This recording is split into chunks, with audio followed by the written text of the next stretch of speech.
उस रात मुझे एक सपना आता है जिसमें मेरी वाइफ मुझे नज़र आती है और बोलती है,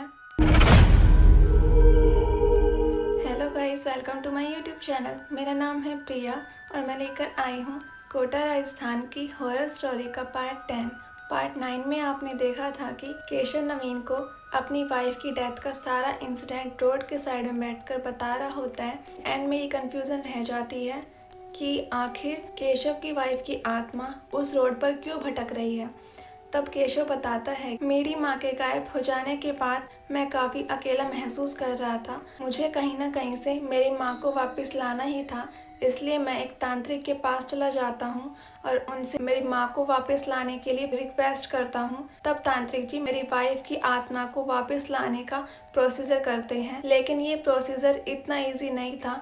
मेरी वाइफ की आत्मा उनके वश में हो ही नहीं रही थी। उनका कहना ये था कि मेरी माँ की आत्मा अब मेरी वाइफ के वश में हो चुकी है, जिससे वो अब और ज़्यादा ताकतवर बन चुकी है। अब उसे वश में लाना थोड़ा मुश्किल होगा, फिर भी मैं कोशिश करूँगा। वो रात को इसी रोड पर आते हैं और अपना हवन करने लगते हैं। उन्होंने कहा था कि जहाँ मेरी वाइफ की लाश मिली थी वहीं पर हवन किया जाएगा। रात का समय था, मैं और तांत्रिक जी अकेले इस रोड के साइड में बैठकर हवन कर रहे थे और तभी अचानक वहाँ पर ठंडी हवाएं चलने लगती हैं। हवन की आग अचानक बुझ जाती है। तांत्रिक जी बोलते हैं, ये अच्छा संकेत नहीं है, जितना जल्दी हो सकता है यहाँ से चलो। हम वहाँ से भागने लगते हैं, लेकिन तभी तांत्रिक जी को पीछे से कोई पकड़ लेता है और मैं इतना डरा हुआ था कि मैं पीछे मुड़कर भी नहीं देखता हूँ। मैं भागता हुआ अपने घर पर आ जाता हूँ।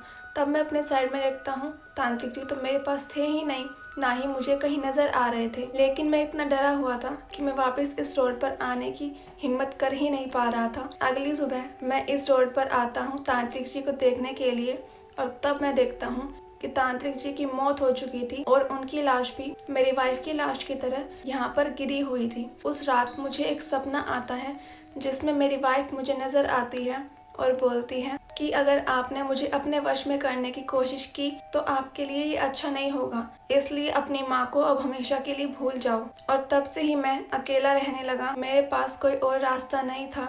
मैंने किसी तरह अपनी ज़िंदगी गुजारी, लेकिन मैंने कई लोगों से सुना है कि यहाँ औरत रात को घूमती है। मैं उससे मिलना चाहता हूँ, इसलिए कई बार मैं रात को यहाँ पर आता हूँ, लेकिन मुझे वो आज तक कभी नहीं दिखी। उसके बाद अब तुम आए हो मेरी वाइफ का पता लगाने के लिए। तो ये थी आज की स्टोरी। आई होप आपको पसंद आई होगी। अगर आपको आज की स्टोरी पसंद आई है तो लाइक करके ज़रूर जाना और कमेंट ज़रूर करना। और अगर आप इस चैनल पर न्यू हो तो सब्सक्राइब ज़रूर करना। Thanks for watching.